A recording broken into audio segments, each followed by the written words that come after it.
هي الحلقات تحفظني بآيات من القرآن، هي الحلقات تملأني بحب المصطفى العدنان، هي الحلقات تحفظني بآيات من القرآن، هي الحلقات تملأني بحب المصطفى العدنان، وأخلص نيتي دوما لرب واحد ديان بروح ملؤها طهر.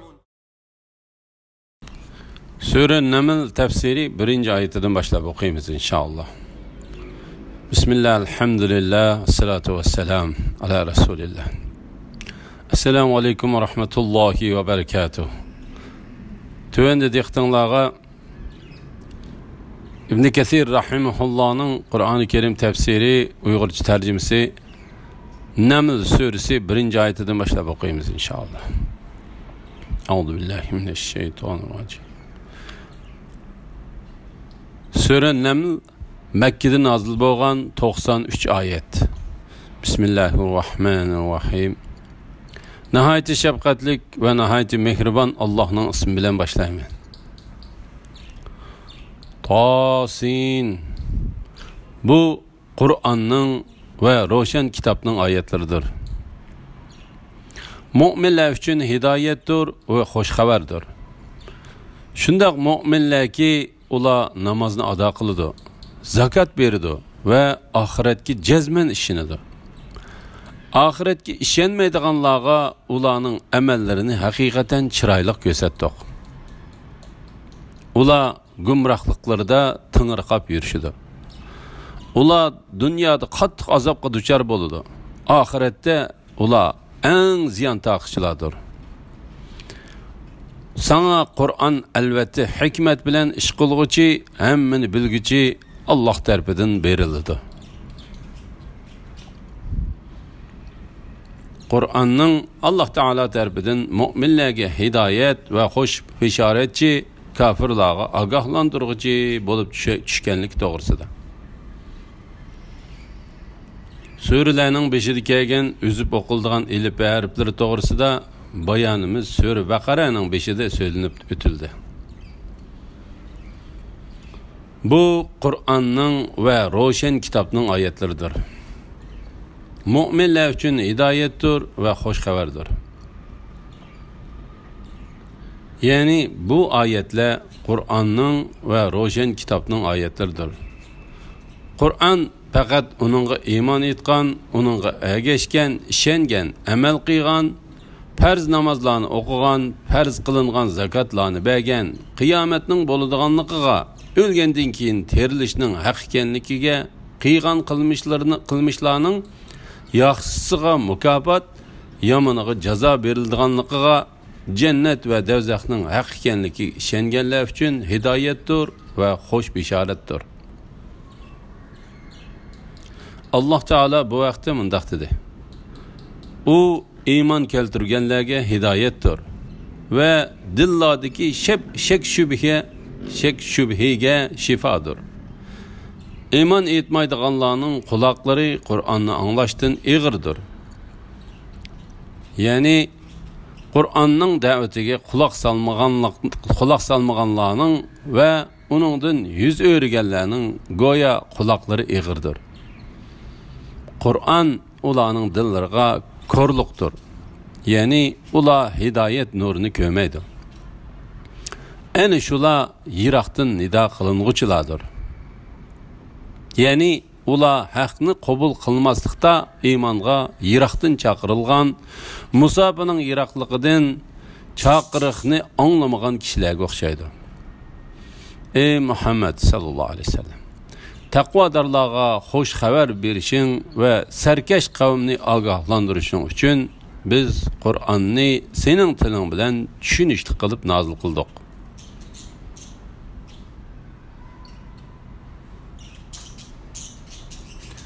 Ahiretke işenmeydiganlarga, yani ahiretni inkar kılıdiganlarga ve onun bolışını yiraq dep qaraydiganlarga ulanın emellerini hakikaten çıraylık gözettik.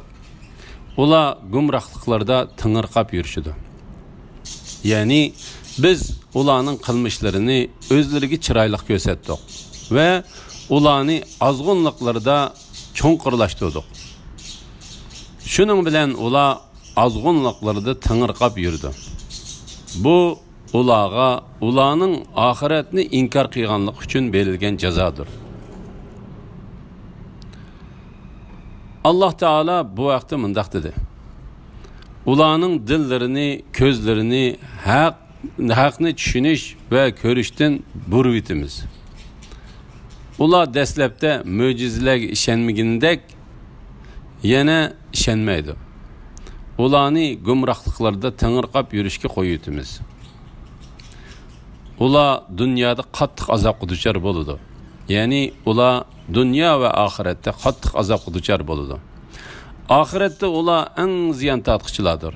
Ya'ni hamma odam to'plangan maydon, ya'ni mahshargohda mushu tipdagi kishilardan boshqa hech qanday ziyon tortqichi kishilar yo'qdir. Sana Qur'on albatta hikmat bilan ish qilguvchi, hammani bilguchi Alloh tarafidan beriladi. Qatada bu oyatning ma'nosi haqida: "Ey Muhammad sallallohu alayhi vasallam, sen Qur'onni hikmat bilan ish qilguvchi, hammani bilguchi Alloh tarafidan topshirib olasan" deganlikdir dedi. Ya'ni Alloh taolo buyurgan va to'sqan ishlarda hikmat egisidir. Allah Teala işlarının kattisini ve addisini bilgiçidir. Allah Teala'nın bergen xabari nihayet rastdır ve çıkargan hükmü nihayet adildir. Allah Teala bu vakti mundaq dedi: Rabbinin sözü nihayet rastdır, nihayet doğrudur.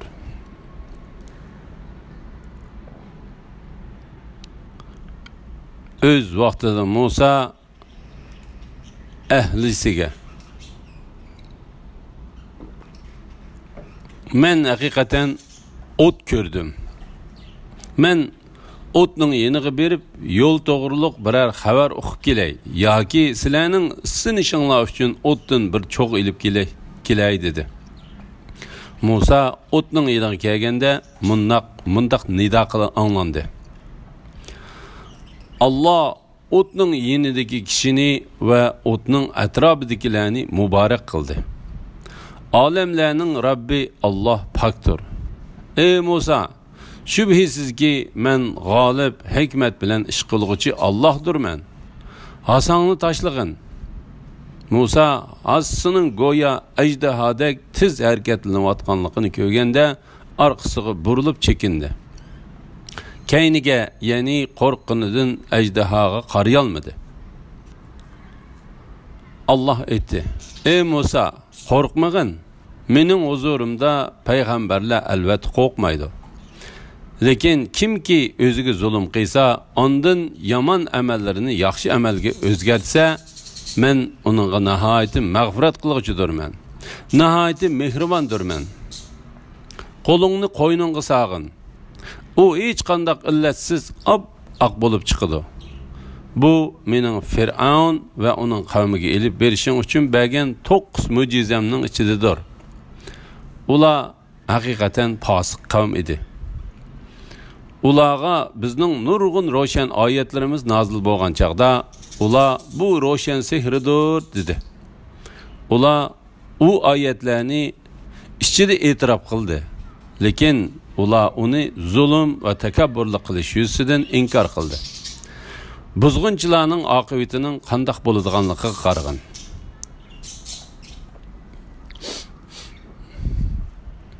Musa alayhissalomning qissasi va Fir'aunning oqibatining bayoni to'g'risida. Alloh taolo o'zining Musa alayhissalomni payg'ambarlikka qanday tanlaganligi, uningga qanday yo'sinda bevosita so'zlaganligi, pichirlashganligi, uningga qanday katta mo'jizalarni va keskin dalil paketlarni berganligi,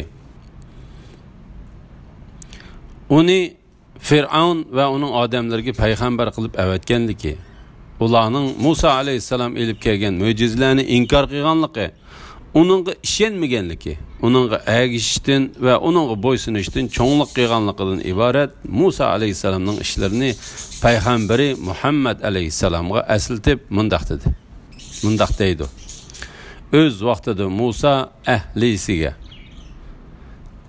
ya'ni sen Musa qarong'u bir kechida, ya'ni sen Musa qarong'u bir kechida ayoli bilan yo'lga chiqib, yo'ldan ezib ketgan vaqtida tur teg'i tarafida lavuldab ko'rinayotgan o'tni ko'rib, ayoliga degan ma'u so'zini eslagan.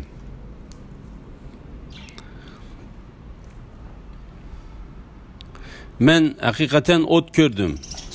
Men o'tning yeniga berib, yo'l to'g'riliq biror xabar o'qib kelay yoki sizlarning sinishinglar uchun o'tdim bir cho'g' ilib kelay dedi. İş Musa aleyhisselamның degindek bo'ldi. Musa aleyhisselam o't ko'ringan yerga berib, u yerdan payg'ambarlik berilishdan iborat cho'ng xabar va katta nurni ilib qaytdi. La ilaha illalloh Muhammadur Rasululloh. Şuna Allah Teala mundaq dedi. Musa o'tning yeniga kelganda mundaq nida anglandı. Allah o'tning yenidagi kishini va o'tning atrofidagilarni muborak qildi. Ya'ni Musa alayhissalom o't yo'riqi ko'ringan yerga yetib borganda, o'tning yop-yeshil bir daraxtda adab ulg'ayib ko'yayotganligini va ko'ygan siri daraxtning texmi yeshilishib berayotganligidan iborat ajoyib bir manzarani ko'rdi. Musa alayhissalom beshini ko'tarib daraxtning uchiga qarag'idak bo'lsa, u daraxtning uchidagi nur osmonning qahriga tutishgan ekan. İbn Abbas va boshqalar daraxtdagi o't emas edi, u faqat paqirab turgan nur edi dedi. İbn Abbas yana bir rivoyatda u olamlarning Robbining nuri edi dedi. Musa alayhissalom ko'z oldidagi bu ishdan hayron qolgan holatda turib qoldi. Shuning bilan uningga mundaq nida anglandi. Allah o'tning yenidagi kishini va o'tning atrofidagilarni muborak qildi. İbn Abbas, Ekrima, Said ibn Jubayr, Hasan va Qatada qatorliqlar o'tning atrofidagilardan farishtalar ko'z tutildi dedi. Olamlarning Robbi Allah pakdir. Ya'ni Allah Taala xohlaganini qiladi. Allah Taalaga mahluqatlarning birasimi o'xshamaydi. Mahluqatlardan birasi uni to'liq bilib bo'lolmaydi. U yuqori martabalik, hammadan ulug' zotdir va u hech qanday bir mahluqatiga o'xshamaydi. Osmon va zamin uni qorshib ololmaydi. U birdir. Hamma uningga muhtojdir. U o'zi tarafidan yaratilgan narsalarga o'xshab qilishdan pokdir. Ey Musa, shubhisizki men g'olib, hikmat bilan ish qilguvchi Allohdirman. Ya'ni Alloh taolo Musa alayhisalomga uningga so'z qilgan, uning bilan fikrlashgan zotning hamma narsadan ustun kelguchi, hamma narsani tizginliguchi va hamma narsaning ustidan g'alaba qilguchi, söz ve kılgan işlerde hikmet egisi Musa'nın Rabbi bo'lgan zat Allah ekanligini bildirib qo'ydi. Ondan Allah Taala özünün xohlaganini qiladigan ve hamma narsaga kuchi yetadigan zat ekanligiga uningga ochiq pakt ko'z tutish uchun Musa alayhissalomni qo'lidagi hassin tajlashga buyurdi. Musa aleyhisselam qo'lidagi heliqa asini tashlagan edi. Asa şu hamon nihoyat cho'ng va bak tiz harakat qiladigan katta bir yilonga aylandi. Shunga Alloh taolo mundaq dedi. Musa asisining go'yo ajdahodek tiz harakatlanayotganligini ko'rganda oqsig'i burilib chekindi. Keyniga, ya'ni qo'rqqanidan ajdahoga qaray olmadi. Allah aytdi: Ey Musa, korkmagın. Mening huzurumda peygamberler elbette korkmaydı. Yani sen aldığında körüvatkan bu nersiden korkma. Çünkü men seni peygamberlikki tanlamakçı ve yüzlük bir peygamber kılmakçı buluvatımen. La ilahe illallah Muhammed Resulullah. Lekin kimiki o'ziga zulm qilsa, ondan yomon amallarni yaxshi amalga o'zgarsa, men uningga nihoyat mag'firat qilg'uchidirman, nihoyat mehribondirman. Bu oyat bütün insoniyatga katta bir xush xabardir.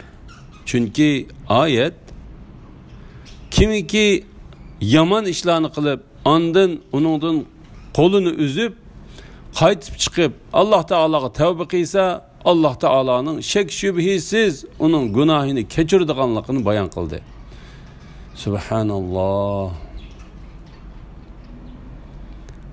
Alloh taolo bu vaqtda mundaq dedi: tavba qilgan, iymon etgan, yaxshi amallarni qilgan, ondan to'g'ri yo'lda mangan odamni men albatta nihoyat mag'firat qilg'uchiman.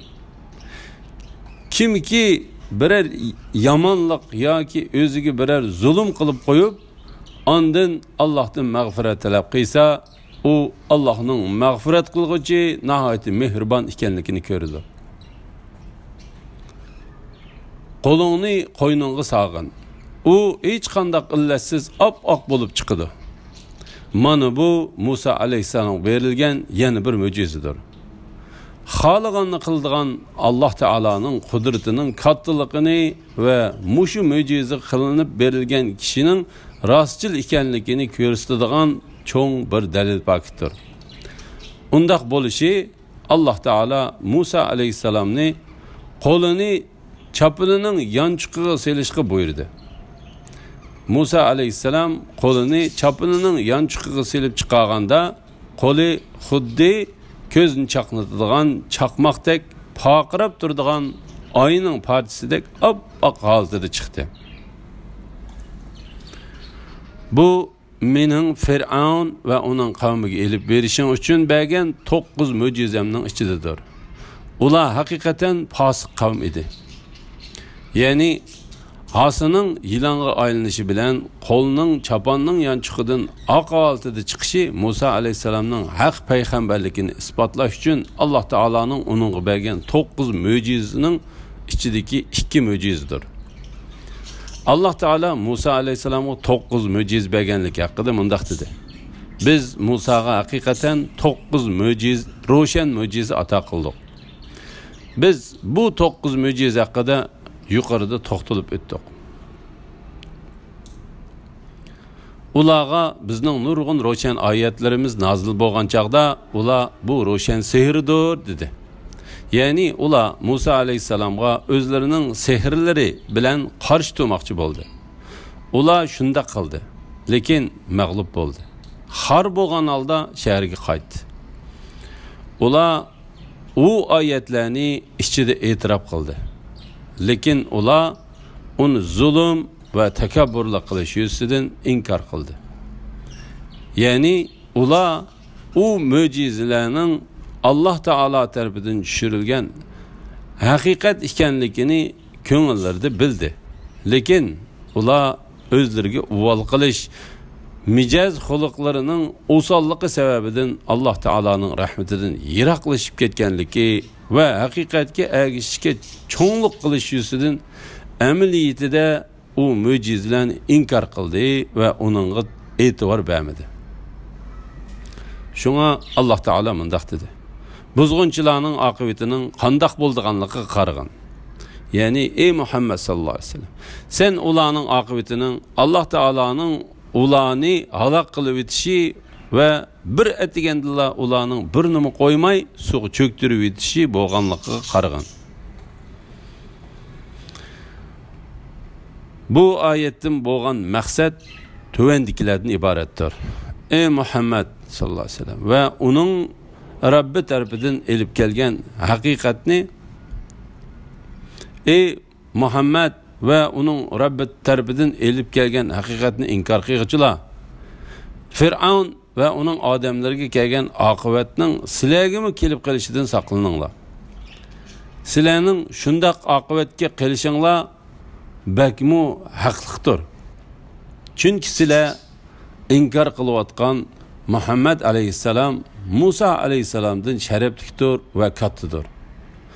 Alloh taolo Muhammad alayhissalomga uning vujudida va axloqlarida tepiladigan dalillarni berganligi Onun peygamber bulup keladiganligidan burun o'tgan payg'ambarlarning hoş bisharat berib kelganligi, hoş bisharat berib ketganligi ve u payg'ambarlardan agar Muhammad alayhissalom payg'ambar bo'lib kelsa, ularning uningga iymon etishiga ahdi olganligi uchun Muhammad alayhissalomning elib kelgan dalil paketlari Musa alayhissalom elib kelgan dalil paketlardan kuchlidir. Elhamdülillah, Allah şükürler olsun. Yukarıda Sure Naml tefsirinden 14. ayetçi anladınlar.